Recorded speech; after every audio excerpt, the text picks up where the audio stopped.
దేవునికి స్తోత్రం కలుగునగాక. ప్రభునందు ప్రేమైనటువంటి దేవుని బిడ్డలకు ప్రభు నామంలో శుభములు కలుగునుగాక. ఈనాటి మన జీవాహారము సామెతల గ్రంథము 3వ అధ్యాయము 11వ వచనము. నా కుమారుడా, యెహోవా శిక్షను తృణీకరింపవద్దు, ఆయన గద్దింపునకు విసుకవద్దు. దేవుడు తన పరిశుద్ధ వాక్యమును దీవించునుగాక. మరి సొలొమోను చక్కని జ్ఞానవంతుడు అని చెప్పేసి సొలొమోనుకున్న జ్ఞానం మరి ఇశ్రాయేలీల్లో కానీ అప్పటి నుంచి ఇప్పటి వరకు కానీ ఎవరికి లేదు. అంత జ్ఞానం ఇచ్చాడు, వివేకం ఇచ్చాడు దేవుడు. సొలొమోను చేత దేవుడు రాయించినటువంటి మాట, నా కుమారుడా, యెహోవా శిక్షను తృణీకరింపవద్దు, ఆయన గద్దింపునకు విసుకవద్దు. చక్కని మాట రాయబడింది పరిశుద్ధ గ్రంథంలో. ఆయన కుమారుడు అయినటువంటి ప్రతి ఒక్కరిని కూడా అంటున్నాడు, యెహోవా శిక్షను తృణీకరింపవద్దు. ఎందుకు ఆయన శిక్షను తృణీకరింపవద్దు అని చెప్తున్నాడంటే, ఆయన ప్రేమించు బిడ్డలను ఏం చేస్తాడంటే గద్దించి బుద్ధి చెప్తాడు.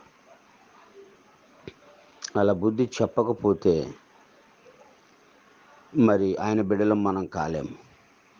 శిక్షను తృణీకరింపవద్దు. ఆయన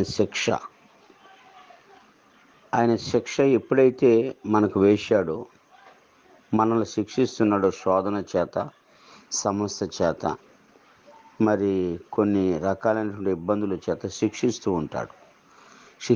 శిక్షిస్తూ ఉన్నప్పుడు అవి మనకి మేలే కానీ కీడు కాదు, ఆశీర్వాదమే కానీ శాపం కాదు. తండ్రి ఎవరినైతే ప్రేమిస్తాడో, తండ్రి ప్రేమించిన ప్రతి కుమారులను కూడా ఏం చేస్తాడంటే శిక్షిస్తూ ఉంటాడు. దేవుని వాక్యం కూడా ఉంది, బెత్తము వాడని తండ్రి కుమారునికి విరోధి అని సామెతల గ్రంథంలోనే వ్రాయబడింది. ఏ కుమారునికైనా సరే తండ్రి బెత్తం వాడాలి. అందుకే మనకి టీచర్స్ కూడా పాటలో చెప్తూ ఉంటారు, మొక్కై వంగనిది మ్రానై వంగున. మొక్కగా ఉన్నప్పుడే దాన్ని లైన్ చేసి చక్కగా తీర్చిదిద్దితే మ్రానైపోయిన తర్వాత చక్కగా ఎదుగుతుంది. మ్రాన ఎదిగిన తర్వాత మనం వంచలేం. అలాగే చిన్న చిన్న తప్పులు, పొరపాట్లు మనం మరి చేసుకుంటూ వెళుతున్నప్పుడు మన యొక్క భక్తి జీవితంలో, ప్రార్థనా జీవితంలో ఎప్పుడైతే అవి కనిపించినాయో వాటిని ఎప్పటికప్పుడే సరిచేస్తూ ఉండాలి. దేవుడు సరిచేస్తూ ఉంటాడు. చూడండి, దావీదు అంటాడు 119:67, శ్రమ కలుగకు మునుపు నేను త్రోవ విడిచితిని, ఇప్పుడు నీ వాక్యమును అనుసరించి నడుచుకొనుచున్నా. శ్రమ లేనప్పుడు తన ఇష్టానుసారంగా తిరిగాడు. ఒక బాధ్యత లేదు, ఒక భారం లేదు, తన ఇష్టం వచ్చినట్టుగా తిరిగాడు.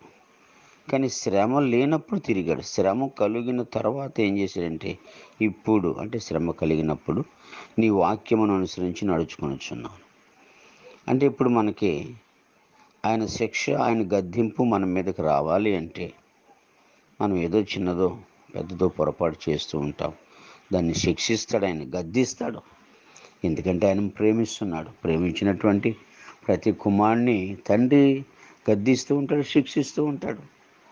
అది మనకు మంచిదే, పిల్లలకు మంచిదే. ఒక భయం ఉంటుంది, ఒక భక్తి ఉంటుంది, ఒక బాధ్యత ఉంటుంది. ప్రవర్తన విషయంలో ఏంటి, మరి ఏ విషయంలో అయినా సరే భక్తి జీవితంలో ఏంటి, గద్దిస్తూ ఉంటాడు. ఆ గద్దింపునకు మనం విసుగకూడదు. ఎందుకంటే ఎప్పుడైతే గద్దించామో చెడు మార్గంలోనికి వెళ్లకుండా మంచి మార్గంలో నడుస్తూ ఆ తండ్రికి, భూమి మీద ఉన్న తండ్రికి, పరలోకపు తండ్రికి కూడా మనం ఏం చేస్తామంటే పేరు తెస్తాం, ఆయన నామానికి మహిమ తెస్తాం. అలాగే ప్రియ సహోదరుడా, ఎందుకు ఈ మాటలు, నా కుమారుడా, యెహోవా శిక్షను తృణీకరించొద్దు, ఆయన గద్దింపునకు విసుకోవద్దు, అసలు విసుకోవద్దు. ఎందుకంటే తండ్రి కుమారుని గద్దించినప్పుడు సరైనటువంటి మార్గంలో నడవగలుగుతాడు. దావీదు అంటాడు, పెద్దలు గద్దించుట నాకు తైలాభిషేకం. ఎంత చక్కని మాట. దేవుడు కూడా కదా, పెద్దలు గద్దించారనుకో, తైలాభిషేకం నాకు ఒక ఆశీర్వాదం దేవుడు ఇస్తున్నాడు. అందుకనే ఆ గద్దింపుకి ఎప్పుడు కూడా మనం లోబడాలి. తృణీకరించినా సరే మనం లోబడాలి.